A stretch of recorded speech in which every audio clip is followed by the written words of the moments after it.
បងសួរថាស៊ូស៊ីគីវីវ៉ាកម្លាំង125លក់តម្លៃយ៉ាងម៉េចសម្រាប់ស៊ូស៊ីគីវីវ៉ា019នេះស្អាតណាស់បងទឹកថ្នាំស្អាតដៃជើងស្អាតខ្ចៅខ្ចងអីនៅស៊ីនទឹកអស់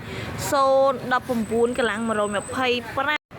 យកទៅអូលម៉ក៏បានយកជិះចុះចកាឡើងភ្នំដឹកគោដឹកស្មៅដឹកកវីអីអូលម៉អីក៏បានដែរបងដឹកគោដឹកចៅយកទៅខេត្តទៅអីចឹងបង